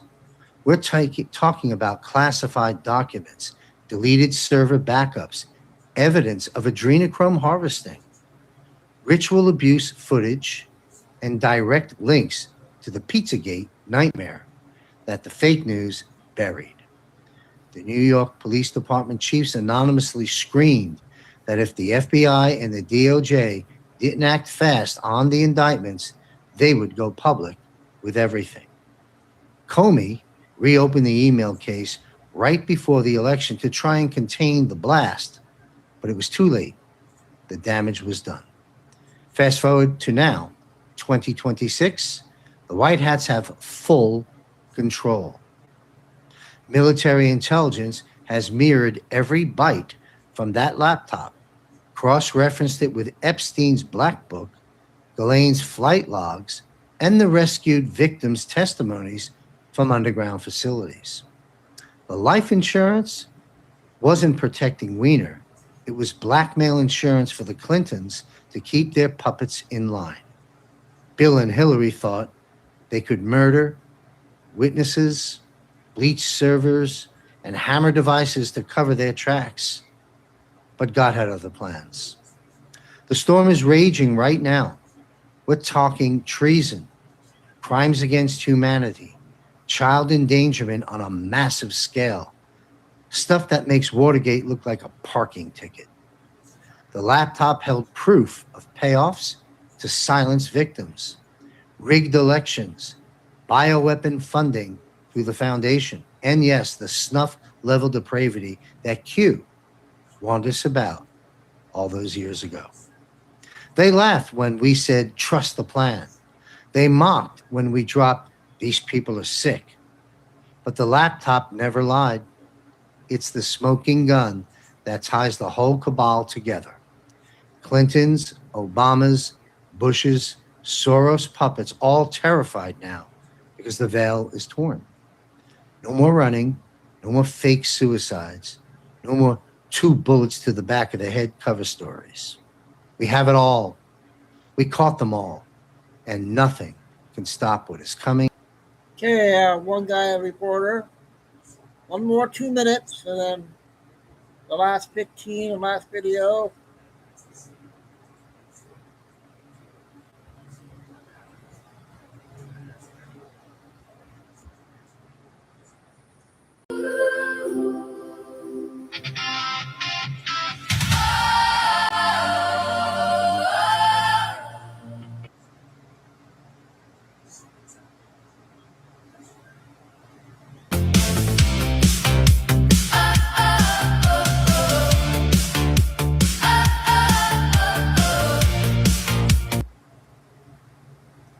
I better not play that one.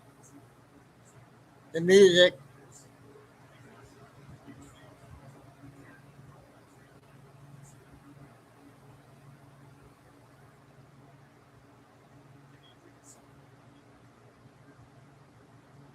Should I stop it there, Fire Diego?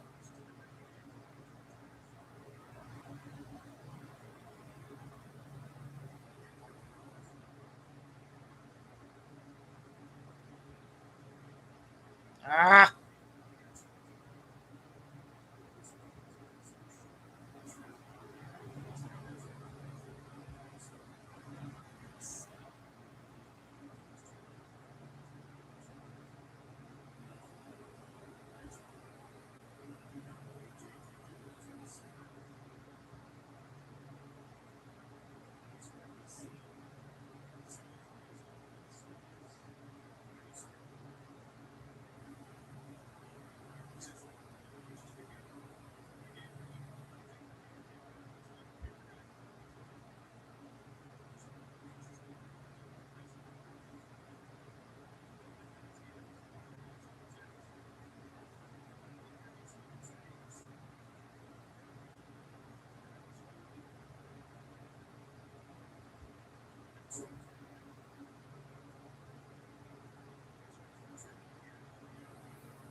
Yeah, it was too much music, so it did. Pretty cool though. The graphics and everything, right?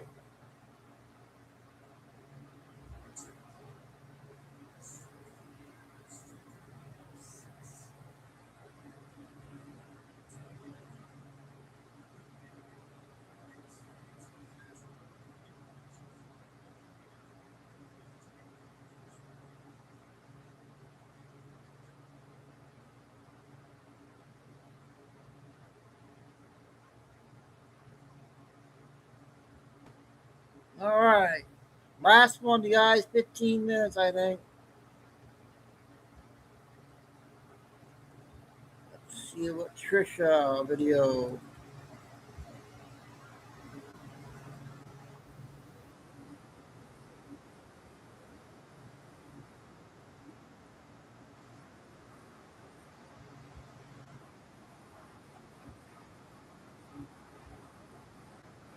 $13. Is this the one more you were talking about? They're investigating Timmy Waltz and they're investigating Keith Ellison because of the fraud in Minnesota. It would only be natural then that they would also be investigating one Gavin Newsom and apparently his wife for some of the charity things that she ran out there in California. And he sounds scared. He really does. Let's take a listen together.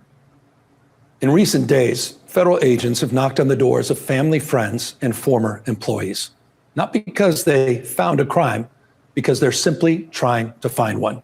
They're demanding records. They're abusing the grand jury process, digging through years and years of random documents. Donald Trump isn't just coming after me because of my mean tweets. He's coming after me because I'm considering running for president, because he hates that I've consistently called him out over and over again for his lies and deceit. Donald Trump is simply the most corrupt president in American history. Oh my He's God. turned the levers of government into his own personal power ministries to reward cronies and to try to jail his opponents. His personal attorney now runs the Department of Justice, which has repeatedly gone after his political enemies. Ask Jerome Powell. Sent them after James Comey, Trish James, Adam Schiff. He sent them after Tim Waltz and a woman that a jury found Donald Trump had sexually abused. One by one, anyone who has challenged Donald Trump has ended up on his hit list. And today, I proudly join that list. After calling for my arrest last year, Donald Trump directed his Department of Justice to investigate me. And just in the last week, I've learned that his campaign has reached my own home. To get me, he's coming after my wife, Jen, a public servant, a woman who's dedicated her life to supporting women and girls. Someone who has done nothing wrong other than having the temerity to advocate for what she believes in. If they can't intimidate me, they'll go after the mother of our children. Okay, so he's trying to play the mother card, okay, in hopes that might maybe get, I don't know, some women on his side. So this is his spiel. He's saying that federal agents have in fact been contacting family, friends, and former employees demanding records. He claims that they are abusing the judicial process. Newsom says he's under investigation by Trump's, if you're just joining us right now, DOJ. So Todd Blanche, who is getting the nod to officially get the gig, apparently is sending out some investigators. He claims they're abusing the grand jury process, that they're digging through random documents, years and years of random documents without having found a crime. They say they're just trying to create one. It does appear to be, if you would, some broader scrutiny that they're putting into the state of California, that was under Gavin Newsom, and you have all of those massive programs that are very concerning because they've found all this money getting spent on hospice, all this money getting spent on homelessness, all this money going for unemployment benefits and for Medicaid and Medi-Cal. And so the concern or the question would be, how much did he know about that? How much was he deliberately looking the other way? And in fact, did he profit from any of this? Now, we have no public confirmation, I should point out, through Donald Trump's team or from the DOJ. This is just coming from Gavin Newsom, and you have to take it a little bit with a grain of salt because he's trying to elevate himself, right? He wants this presidential opportunity. He wished he could have gotten it back when Kamala did. And so now this is his big shot. And so he's trying to position himself as the anti-Trump. And if he can make it look like, okay, Trump's going after me, and we don't know, again, I think that they're going to wait and see if they find anything, but maybe they're sniffing around. Wouldn't you sniff around? I mean, why wouldn't you if you had all these reports on this insane amount of money that was getting wasted, this insane amount of money that was basically being taken from U.S. taxpayers for all these various programs? You look at the homelessness situation and you're like, how on earth, seriously, how on earth could you be spending that much money on homelessness and have more homeless people? And so these are natural questions that, of course, the DOJ is now asking. And so they're questioning whether or not Gavin Newsom, in fact, most deliberately looked the other way. So Gavin Newsom coming out today and saying, you know what, I am being investigated. I'm just trying to see if we have any more sound I can show you on this. I am being investigated because I am a threat. I actually don't think he's a threat. I don't think that he would actually, I really don't think he would actually stand a shot against Marco Rubio. I don't know on JD. We'll see how things shake out with JD, et cetera. But he's actually, I guess he was recently asked whether or not he was going to be running, and he was trying to be coy with that question. The president has said, well, you know, maybe JD, maybe Marco. He's kind of playing them off one against another. But he is trying, as we saw there from Gavin Newsom, trying to suggest that somehow he is now being targeted. And Max Soriano is asking, are we live? And the answer is yes. We are live right now, although later this will be a playback. And I encourage everybody, I call it the West Coast repeat. Make sure you watch the whole show on West Coast repeat. It'll be pinned to the top of my channel. We also have the entire show on Spotify. Someone's bringing up Nancy Pelosi. Do we know whether Nancy Pelosi is being possibly investigated? I mean, it's another good question. I don't know how the heck these people in Congress are able to trade stocks.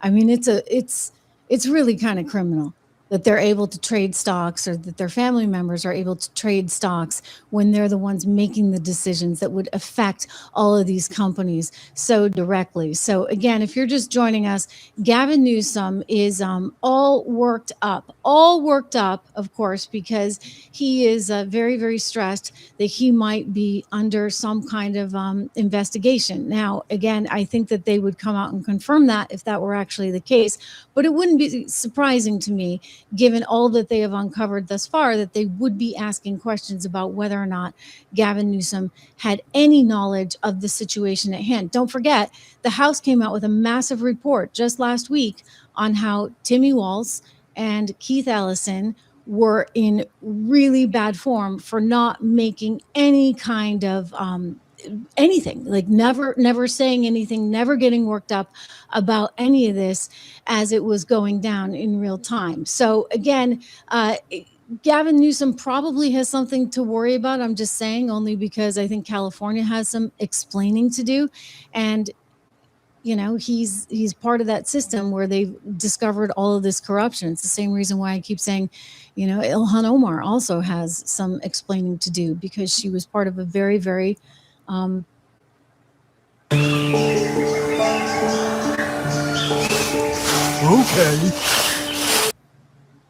corrupt process. $250 million 5 minutes. going to feeding our future, and all of that money basically going up in smoke. I mean, taxpayer dollars. And then she's got the audacity to keep trying to introduce, there's like another program she just came out with a week and a half ago, another program for feeding kids in schools. You know, you got to give her this, you know, she's got some chutzpah to her, shall we say. Anyway, you have a situation in Minnesota that was blown wide open, and we know that Ilhan has a somewhat sketchy understanding of numbers, right? You know, she's worth negative 65,000, then she's worth up to 30 million, and now she's back down a year and a half later, I guess, after people finally were really asking some real questions. Now she's back down to somewhere around 95K. You're not going to investigate that? You have a duty. Honestly, you have a duty. And he's going to say, well, this is a political vendetta. No, the president and his DOJ actually have a duty to American taxpayers. If this much fraud, in fact, was going on in California, and that's what they're telling us happened, then we need to know if California management looked the other way. And if they weren't investigating that, I'd actually be more concerned. Wouldn't you guys? I mean, so this is, again, as we just get this story in, and new parts of it has not been confirmed by the White House, but I would just say, yeah, I mean, it makes all the sense in the world that Gavin Newsom would be facing these questions right about now, only in light of everything that we have been learning. And so I guess the wife is also of concern, because the wife had some kind of charity that she was handsomely paid for, and they want to know if she too kind of looked the other way while some of this was happening. I think that, you know, this has been going on for a long time, and we need to have it stop. Okay, you cannot be stealing from American taxpayers. I'm not saying that Gavin stole, but if he allowed for the stealing to happen, you have to ask the question of why. If he's supposed to be managing the place, why did he allow for all of this fraud? And I think they're gonna address this. They're gonna address this head on, as they well should, right? And we would expect nothing less. For him to say this is a political vendetta, I mean, with Letitia James, it clearly was. She was trying to actually bankrupt the president. Alvin Bragg, it clearly was. I mean, there's a lot of examples where, yes, it was a political vendetta, but that was on the other side. You know, Gavin, I'm sorry, you may be in deeper than we thought, right? You may be in much deeper. Again, he just revealed that he is under investigation. We shall see. I hope he is. Honestly, I really, really do hope he is. Quick shout out to my company, 76 Research. If you guys haven't taken a look at that, I really do encourage you to do that. That's called making money the old-fashioned way. You know, you save your money, you invest it, and you put it in some good quality companies. We don't handle your money. You do all that yourself, but we give you all the research that we're looking at for our stock picks. And those 3 portfolios are really something to check out. There are, as I said, 10 to 15 stocks in each one of those, and they have different sort of risk tolerances. So take a look at them when you can. American Resilience, Inflation Protection, Income Builder. You can get those model portfolios at 76research.com. You can get the newsletter at 76research.com. You know, the president having some very keen things to say about this deal. I think he's very proud of this deal as he talks to all of the leaders over there in the Avion today, let me go to some more sound of him. I just want to show you this quick clip of him talking again with our friend Emmanuel Macron. Here we go. The president saying, you know, that Strait of Hormuz, it's going to be open. Watch out for Friday. The deal's all signed, and the strait is already partially opened. As you know, they're doing a little hunting for a couple of mines.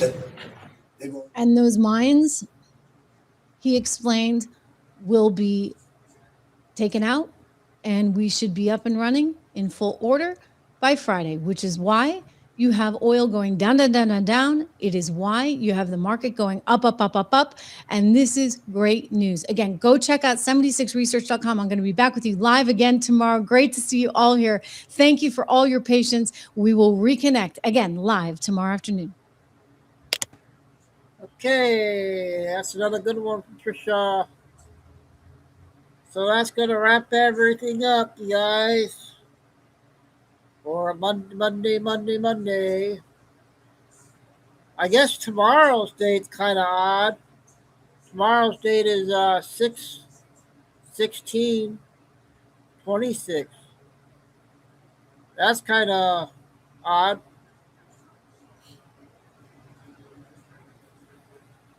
So, thanks, mods. Fine, okay, Carol, Tim, Lucy. And God bless everybody. Love all. Remember, please, it's like. Uh-oh. What is the sign?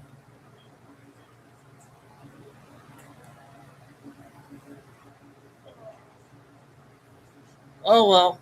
I'll have the sign. Oh, there it is. I lost. I get tired. The safe is wrong. Keep the faith. Never give up. Sign or no. Chico do. And our new family member, okay, server. Hello.